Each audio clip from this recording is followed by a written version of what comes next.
اللہ رب العزت کا ہم سب پر بے پناہ کرم اور فضل احسان ہوا کہ اس نے ہم سب کو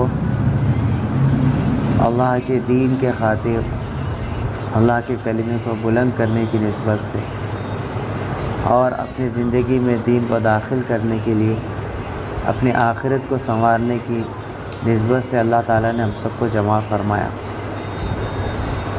یہ دین کی مجلسیں اللہ کے نزدیک بہت ہی بابرکت اور مبارک مجلسیں ہیں۔ یہ مجلسیں آسمان والوں کے لیے ایسے چمکتی ہے جیسے زمین والوں کے لیے آسمان میں ستارے چمکتے ہیں۔ یہ مجلسیں مغفرت کا ذریعہ ہے، یہ مجلسیں ہمارے گناہوں کو نیکیوں میں تبدیل کرنے کا ذریعہ ہے۔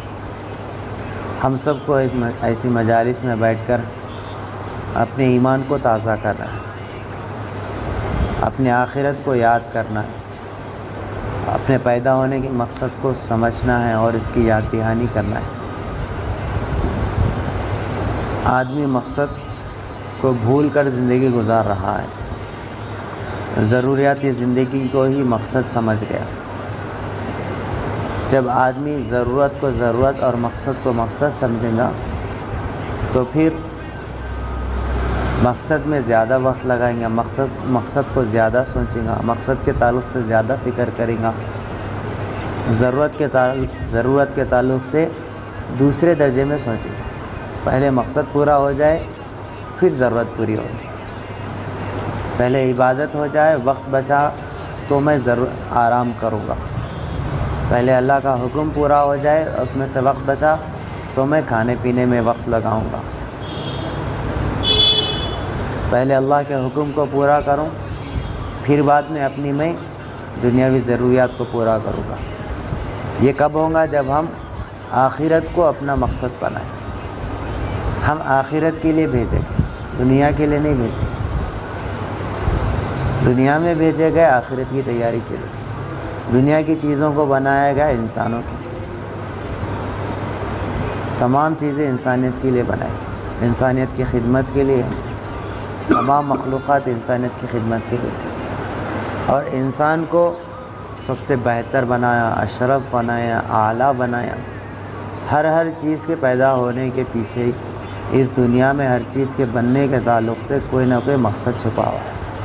اللہ رب العزت حکیم ہے، اللہ کا کام کوئی حکمت سے خالی نہیں۔ جب ادنا سے ادنا مخلوق کے پیدا ہونے کے تعلق سے اس کے پیدا ہونے میں ایک مقصد ہوتا ہے، تو اشرف اعلیٰ مخلوق کے پیدا ہونے کے پیچھے بھی مقصد ہے۔ وہ مقصد کیا ہے؟ اللہ کو پہچان کر زندگی گزارنا، اللہ کی بڑائی، اللہ کی کبریائی، اللہ کی ذات، اللہ کی صفات کا کامل یقین،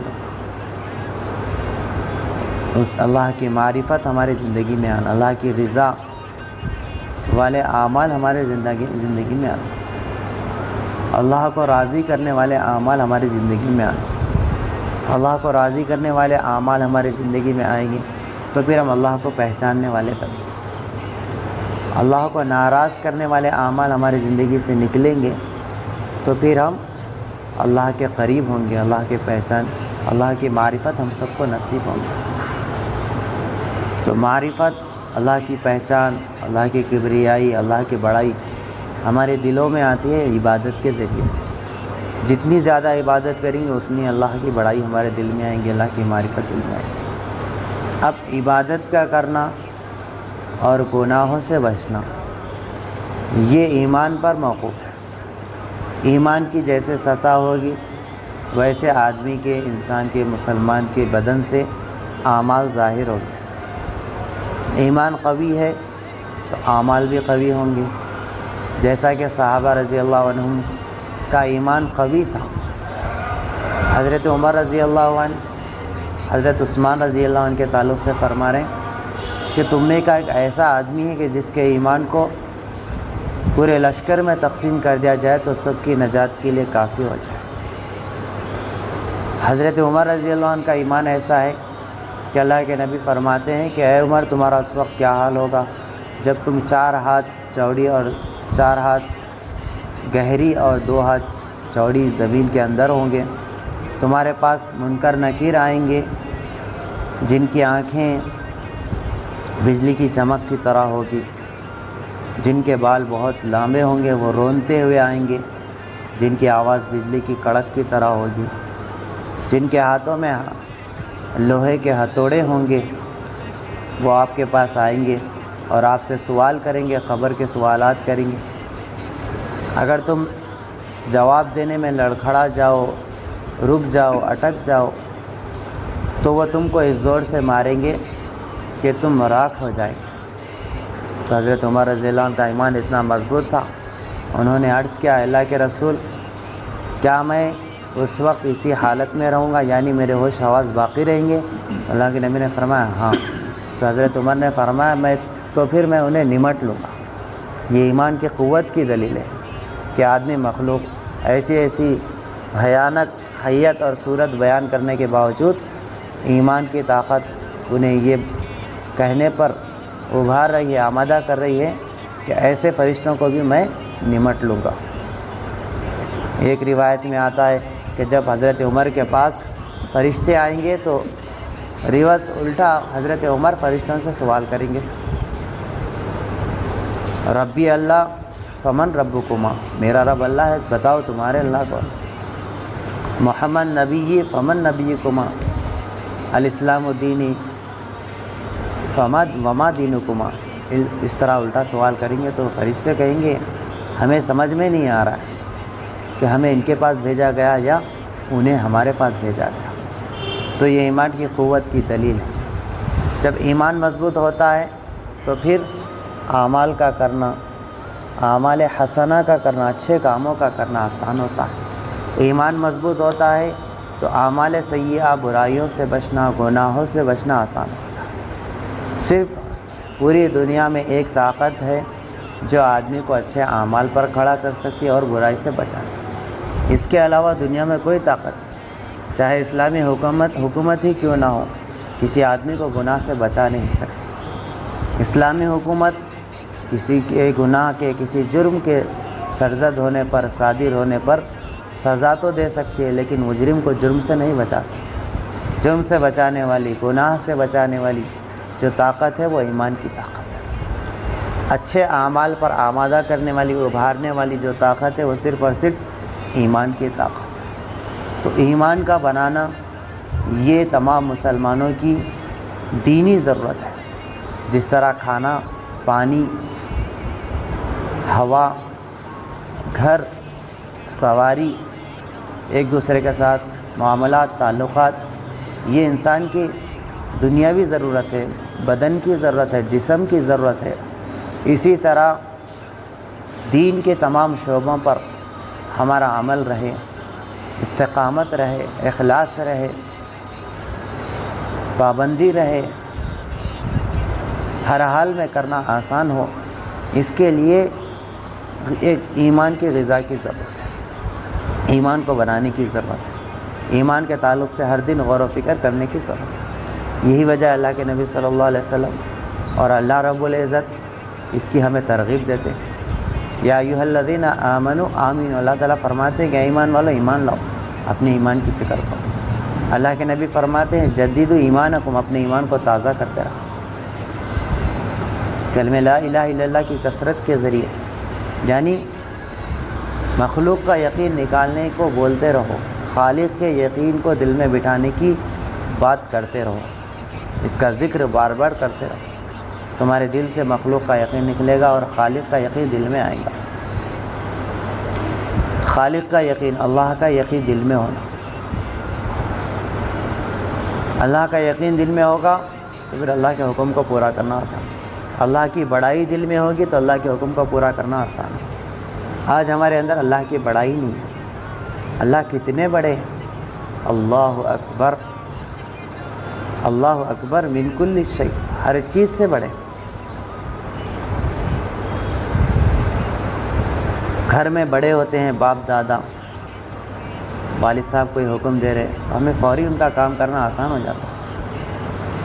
ہمارا بیٹا یا بھتیجا حکم دے رہا ہے تو پھر ہم اس کے حکم کو ٹال دیتے ہیں، اس کی بات کو ٹال دیتے ہیں۔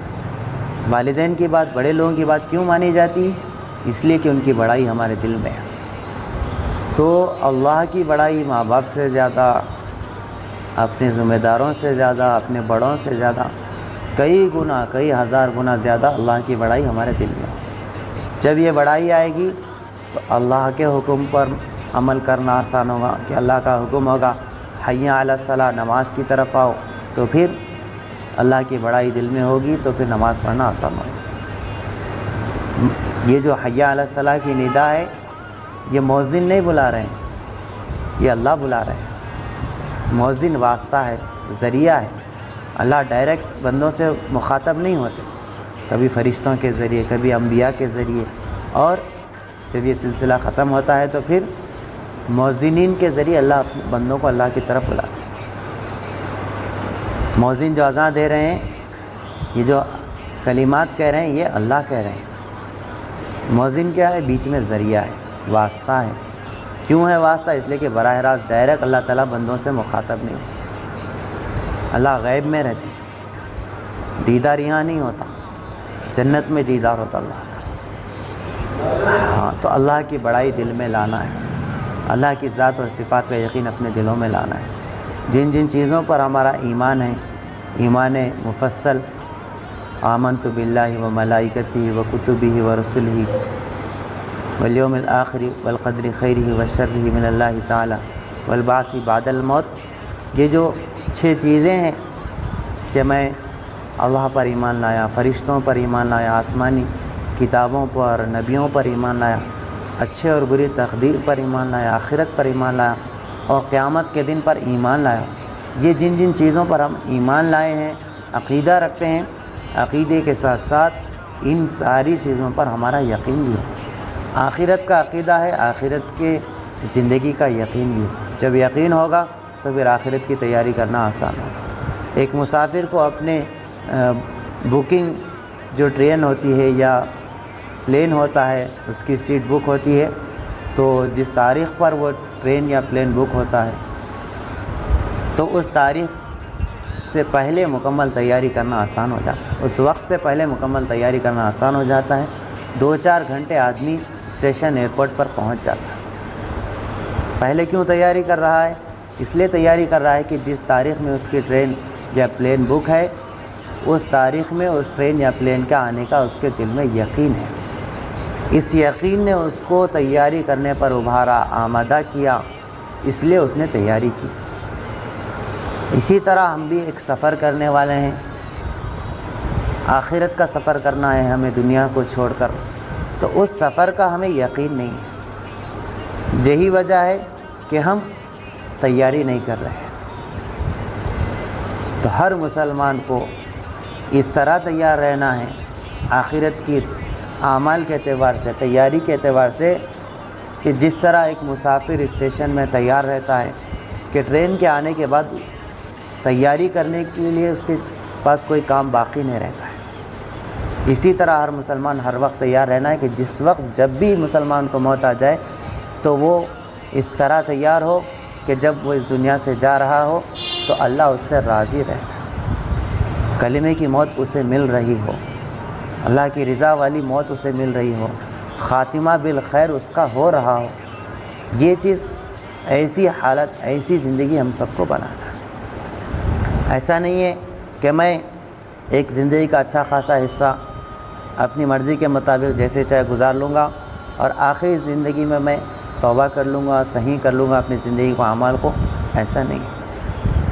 اللہ تعالیٰ کی شریعت، قانون جو لاگو ہوتا ہے وہ 15 سال سے لاگو ہو جاتا ہے۔ 15 سال سے ہی مسلمان ہے، 15 سال سے ہی اللہ کے حکم کا وہ مکلف ہے، اللہ کے نبی کے سنتوں کا مکلف ہے، ارکان اسلام کا مکلف ہے۔ اس کے لیے اپنے آپ کو قربانی اور مجاہدے میں ڈالنا پڑتا ہے تاکہ ہمارا ایمان مضبوط بنے۔ ایمان مضبوط بنے گا تو اعمال زندگی میں آئیں گے، اعمال زندگی میں آئیں گے تو اللہ کی معرفت نصیب ہوگی، اللہ کی معرفت، اللہ کی پہچان نصیب ہوگی، تو پھر آدمی اللہ کے قریب ہوتا چلا جائیں گا، نافرمانیوں سے بچیں گا، خود بھی دیندار بنے گا اور دوسروں کو دیندار بنانے کی فکر کرے گا۔ ایک تو اپنی دینداری کی فکر کرنا ہے، دوسرے ہم پر ذمہ داری ہے اس کی بھی فکر کرنا ہے۔ کیوں کرنا ہے؟ اللہ کے نبی صلی اللہ علیہ وسلم اس دنیا میں آخری نبی بن کر تشریف لائے. آپ فرماتے ہیں انا خاتم النبیین لا نبی بعدی، میں آخری پیغمبر ہوں، میرے بعد کوئی نبی آنے والے نہیں. یہی وجہ ہے اس امت پر نبوت والے کام کی ذمہ داری ڈالے جانے کی. پہلے زمانے میں، پچھلے انبیاء کے دور میں، انبیاء آتے، لوگوں کو جہالت سے نکالتے، شرک اور بت پرستی سے نکالتے، سیدھا راستہ بتاتے، توحید کا راستہ بتاتے، اللہ کے احکام انہیں سناتے. لوگ جہالت سے باز آ جاتے، علم سیکھتے، توحید سیکھتے، شرک سے باز آتے، اللہ کے حکم پہ زندگی گزارتے. جیسے نبی چلے جاتے، پھر سے لوگوں میں بت پرستی شروع ہو جاتی، پھر سے شرک شروع ہو جاتا، پھر سے شیطان اور نفس کے بہکاوے میں آ کر پھر سے وہ اپنی زندگی کو، اللہ کو بھول کر زندگی گزارنے والے بن جاتے. تو پھر اللہ رب العزت یاد دہانی کے لیے پھر سے نئے نبی کو بھیجتے، نئی شریعت بھیجتے، آسمانی کتاب بھیجتے. لیکن اب یہ سلسلہ ختم ہے. اب کوئی نبی نہیں آئیں گے، کوئی آسمانی نئی کتاب نہیں آئے گی، کوئی نئی شریعت نہیں آئے گی. اب یہ کام، انبیاء والا کام امت کرے گی، امت پر ذمہ داری ہے. اللہ کے نبی فرماتے ہیں کلکم راعٍ و کلکم مسئول عن رعیتہ، تم میں سے ہر شخص ذمہ دار ہے، اس کو ذمہ داری کے بارے میں پوچھو. اب یہ ذمہ داری کیسے پوری ہوگی؟ اس کے لیے ایک شکل اللہ کے راستے کی ہے، جماعت میں نکلنے کی ہے، کہ اس راستے میں نکل کر، اس طریقے کو اختیار کر کے ہم اپنی ذمہ داری پوری کر سکتے ہیں، ساتھ ساتھ اپنے اندر دینداری بھی لا سکتے ہیں، اپنے ایمان کو مضبوط کر سکتے ہیں، اپنی آخرت کو سنوار سکتے ہیں. ہم اللہ کے راستے میں جائیں گے تو مسجدوں میں رہیں گے، مسجدوں میں فرشتوں کا ماحول رہتا ہے، تو فرشتوں کی ایک اہم صفت، بڑی صفت اطاعت کرنا. تو ہمارے اندر ان کے قرب و جوار، پڑوس میں رہنے کی وجہ سے ہمارے اندر بھی اطاعت کی صفت آئیں گی، ماننے کی صفت آئیں گی، تو ہم اللہ اور اس کے رسول کے ماننے والے بنیں گے. اس کے لیے سب ساتھی ہمتیں کریں، ارادے کریں کہ ہم 4 مہینے اللہ کے راستے میں نکل کر دین کو اور دین کی محنت کو سیکھیں گے، اپنے ایمان کو مضبوط بنائیں گے. سب نکلیں گے انشاءاللہ. اللہ تعالیٰ سے دعا ہے اللہ تعالیٰ ہم سب کو دیر کے لیے، دور کے لیے، پورے عالم میں دین کی آپ کے کلمے کو بلند کرنے کے لیے قبول فرمائیں. سبحان اللہ بحمدہ، سبحان